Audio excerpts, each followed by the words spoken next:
Hello दोस्तों, good morning. हम लोग स्टडी कर रहे हैं महान विवाद।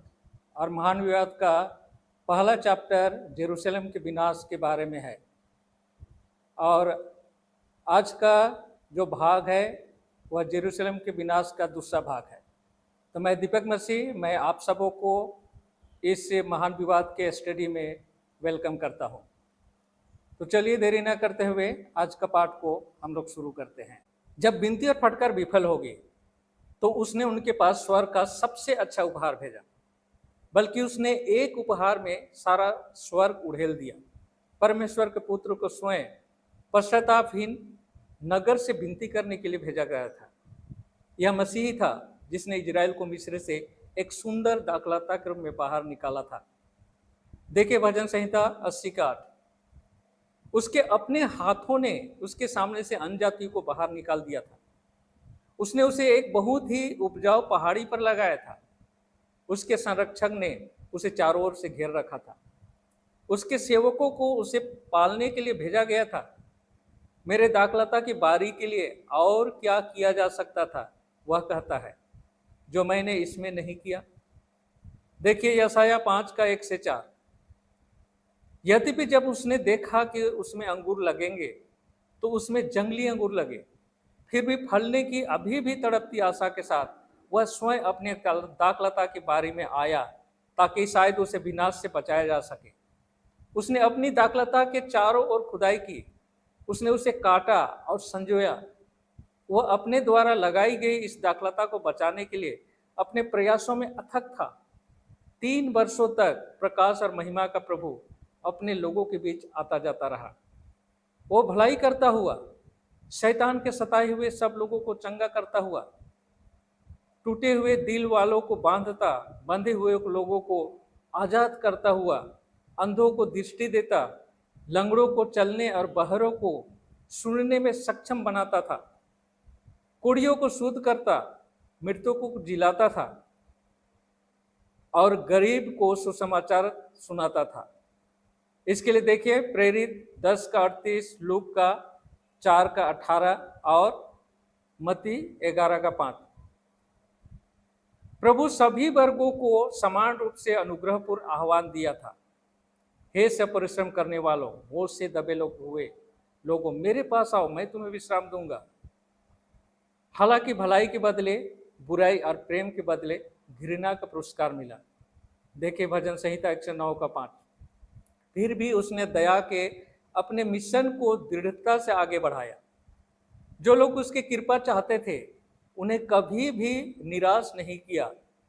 एक बेघर भटकने वाले, निंदा और दरिद्रता को अपने दैनिक जीवन में झेलने वाले, वह लोगों की जरूरतों को पूरा करने और उनके दुखों को हल्का करने, उनसे जीवन के उपहार को स्वीकार करने की विनती करने के लिए जिया। दया की लहरें उन जिद्दी दिलों से टकराकर वापस आई। दयापूर्ण अकथनीय प्रेम की प्रबल लहर। लेकिन इजराइल अपने अच्छे मित्र, एकमात्र सहायक से विमुख हो गया था। उसके प्रेम की याचनाओं को तुच्छ जाना गया, उसकी सलाहों को ठुकराया गया, उसकी चेतावनियों का उपहास किया गया। आशा और क्षमा का समय तेजी से बीत रहा था। परमेश्वर के लंबे समय से टाले गए क्रोध का प्याला लगभग भर गया था। धर्म त्याग और विद्रोह के युगों से इकट्ठा हो रहा बादल अब दुख से काला हो गया था। एक दोषी लोग पर फटने वाला था, वह जो अकेले उन्हें उस समस्या से बचा सकता था, उसे तुच्छ जाना गया, उसके साथ दुर्व्यवहार किया गया, उसे अस्वीकार कर दिया गया और जल्द ही उसे सूली पर चढ़ाया जाने वाला था। जब मसीह को कलवरी की क्रूस पर लटकाया जाना चाहिए तो परमेश्वर का अनुग्रह और आशीर्वाद वाले राष्ट्र के रूप में इजराइल का दिन समाप्त हो जाएगा। एक भी आत्मा का नुकसान एक ऐसी आपदा है जो दुनिया के लाभों और खजानों से कहीं अधिक है। लेकिन जब मसीह ने यरूशलेम को देखा तो एक पूरे शहर, एक पूरे राष्ट्र का विनाश उसके सामने था। वह शहर, वह राष्ट्र जो कभी परमेश्वर का चुना हुआ था, उसका विशिष्ट खजाना था। भविष्यवक्ताओं ने इजराइल के धर्म त्याग और उनके पापों के कारण हुए भयानक तबाही पर रोया था।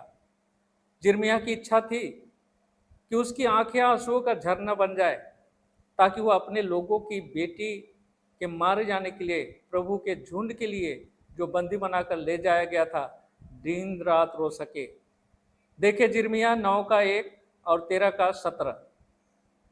तो उसका दुख क्या था जिसकी भविष्य सूचक नजर से वर्षों नहीं बल्कि युगों को देखा। उसे विनाशकारी स्वर्गदूत को तलवार उठाए हुए उस शहर के खिलाफ देखा, जो इतने लंबे समय से यहोवा का निवास स्थान था।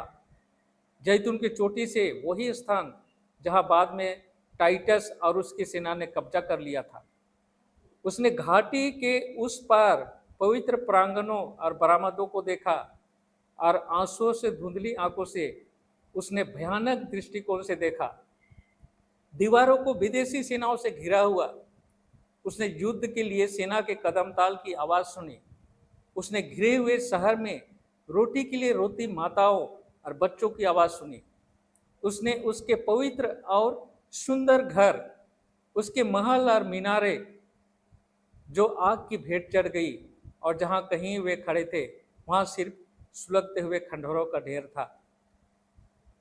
युगों को देखते हुए उसने बाचा के लोगों को हर देश में बिखरे हुए देखा, रेगिस्तान के तट पर मलबे की तरह। उसके बच्चों पर पड़ने वाले लौकिक प्रतिशोध में उसने क्रोध के उस प्याले से केवल पहला टुकड़ा देखा, जिसे अंतिम निर्णय पर उसे अपने तलछट तक पीना होगा। ईश्वरीय दया, तड़पता हुआ प्रेम शोकपूर्ण शब्दों में व्यक्त हुआ।